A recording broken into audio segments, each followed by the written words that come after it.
tell you why it might sound fractionally reasonable, but it would be catastrophic. And it's this.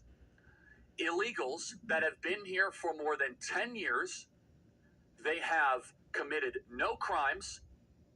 We should give them a pathway to legal residency, not citizenship.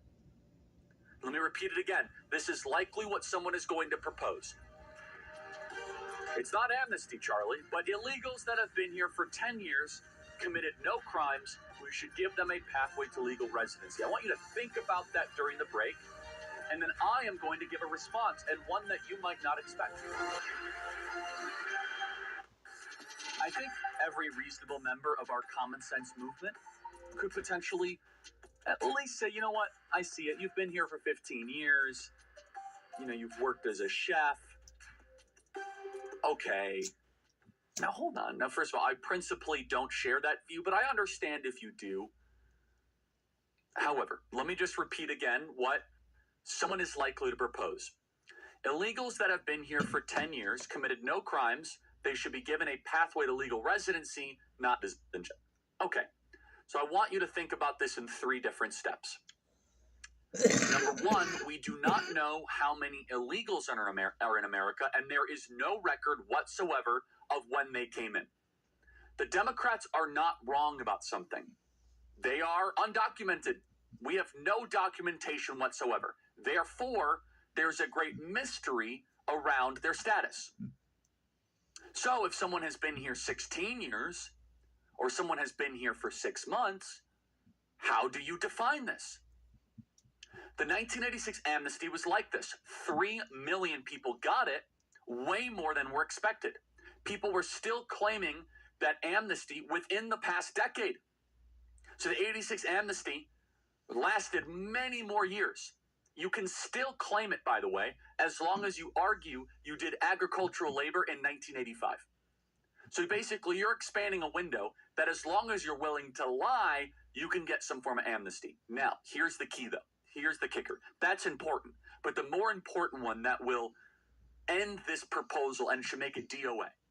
So therefore, since we do not know when illegals came in, if ICE, for example, has their hands on an MS-13 gang member who has not necessarily committed crimes, but he needs to go, all that MS-13 gang member needs to do is say, nope, you can't deport me. I've been here for 10 years. And that person then gets put into a 3 to 5 year court process. This would effectively end all deportations immediately in our country. All of them. What I'm saying, though, is that it sounds good. Illegals that have been here for 10 years, no crimes, pathway to legal residency. Every single illegal, every bad hombre would say, well, I've been here for 10 years. And they might be lying, but what they're doing is more intentional, is that they're going to delay the process and short circuit all deportations in real time. This basically, another way of thinking about this is they would use the asylum scam model, where our asylum system is a total scam. So they know that if you go to the southern border and say the magic words, hocus pocus, you're able to then, abracadabra, you're able to stay in the country. So what this proposal, and again, it's not an official proposal, it's still in the ether, but we need to kill it now, early. What it would be able to do is that every illegal would, in real time, as soon as an ICE officer comes up to them, the ICE officer would not be able to lay hands on them. They'd say, nope, I've been here for 10 years. I've been here for 10 years. Sorry. Bitch. And the ICE officer could say, no, I have to have a court date. And that court date would be 5 to 7 years, 3 to 5 to 7 years. It would stop all deportations in real time. So if you think about it, it's so smart from the Open Borders lobby. So I want you to think about it as a Open Borders zealot. So an Open Borders zealot, they want every single one of these people to stay. They want the great replacement. They know that Trump has momentum on mass deportations. They know that people voted for it. And they know that all of a sudden that we have the one big beautiful bill. So if you were an Open Borders zealot, how do you then keep these tens of millions of people in the country?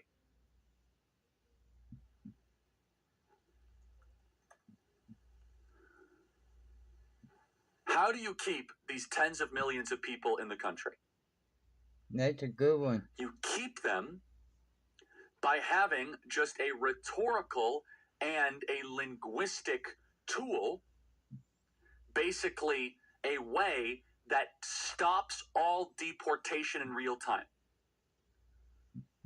You would end all deportations with this. And so then what the open borders designer and architect would do is to have this ridiculous loophole, the same way our asylum system has allowed millions of people in the country that should not be there, and we can't deport them.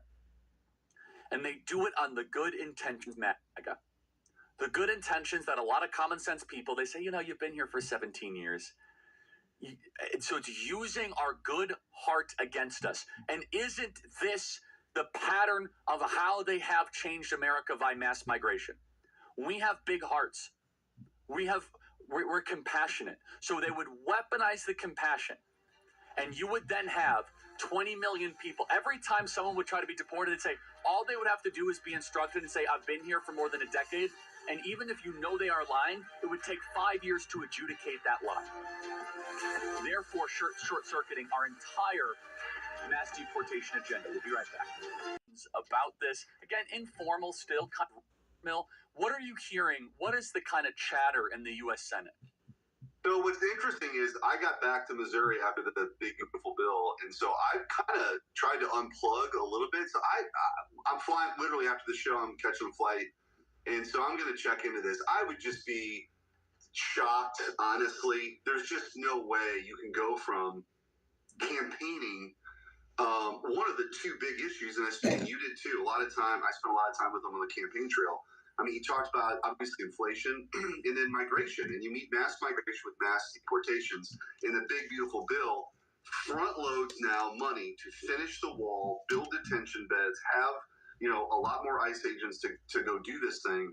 I can't believe that we would consider mass amnesty at this point.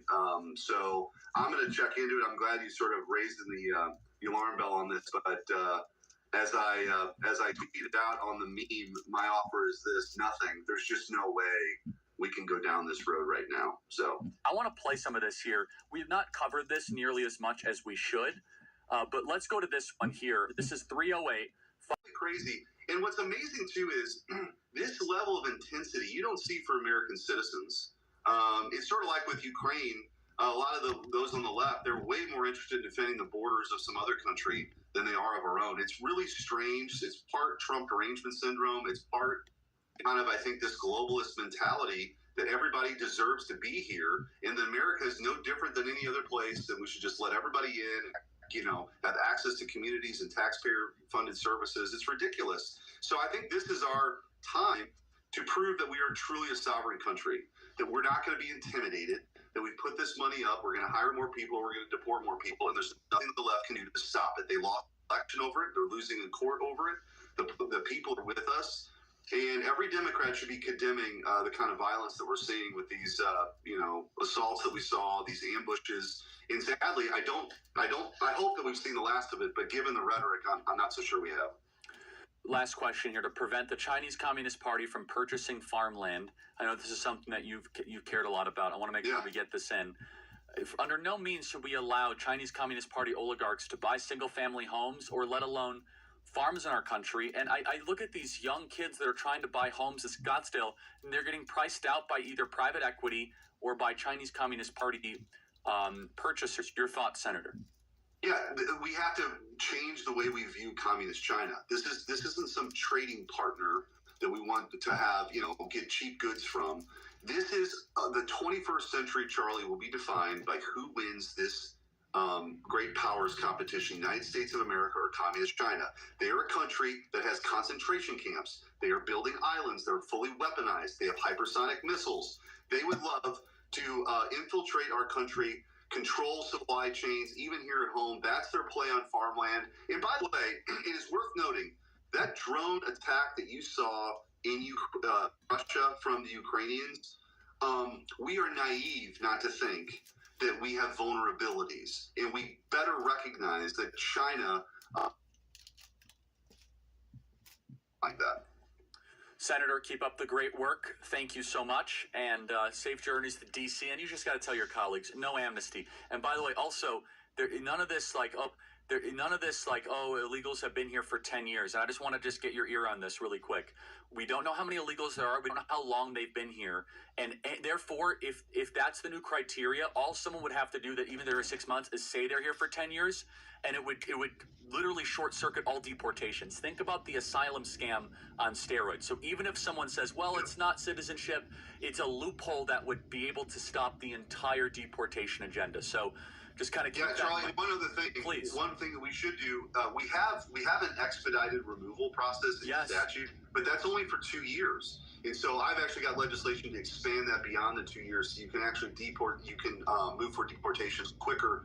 So don't just limit it to 2 years. Include a larger category of people and go beyond 2 years, because quite frankly, what Biden did at the beginning of his term, which was criminal, is now 4 or 5 years ago. So we should expand that as well. Totally agree. Senator, thank you, and be our voice fighting up against amnesty. And I have to do a better job of saying your title. Senator Eric Schmidt from Missouri, because we're on radio, 250 radio stations. More answers in the coming days. Still ahead as we continue on the news at 10, a local woman says she was bitten by a snake, which she says you need to know during snake season. And a rough morning for some business owners in downtown Tucker. Their businesses broken into. Why it didn't come as a surprise to them. And the All-Star Game is coming to the A. How you can stay safe and have fun at the Midsummer Classic. 21-year-old Jorge de la Cruz. On the 4th, police were called to a home on Comanche Court after reports of an assault. But once on the scene, they found de la Cruz suffering from a serious head injury. Police say Montiel Moreno had left the scene before police arrived, but later turned himself in once they realized they were looking for him. We know that there are roommates. We're not sure if something occurred in the residence that triggered this incident. What we do know is that the victim was struck with a sledgehammer at least more than one time. Authorities say the men living at the home were acquainted, but the motive behind the deadly assault remains unclear, and the investigation is still going on. Also in Gwinnett, including murder and aggravated assault. A judge then sentenced him to life in prison plus 6 years. Investigators say in July of 2023, Childs shot and killed 16-year-old Jacob Johnson at the IHOP on Panola Road. Police say Childs arrived at the location in search of his ex-girlfriend when the confrontation began, and the shooting happened outside the IHOP after the ex-girlfriend asked him to leave. All 3 teens involved attended Martin Luther King Jr. High School. Summertime for a lot of us means getting outdoors and enjoying ourselves, but it's also snake bite season. yeah, we usually try not to think about that, especially not at a shopping center. Fox Eyes Investigating further. If you happen to know anything, you're asked to call police. Also new at 10, a former U.S. Customs and Border Protection officer will spend 20 years in prison for smuggling cocaine into the country. Prosecutors say in 2020, Ivan Beverhout took 16 bricks of cocaine on a flight from St. Thomas to Atlanta. He avoided security in St. Thomas by traveling in his official capacity with his CBP-issued gun. But a canine officer here in Atlanta found the drugs once Beverhout landed. Earlier this year, he was convicted on several charges, including conspiracy to import cocaine. He'll now spend 20 years behind bars, plus 5 years supervised release.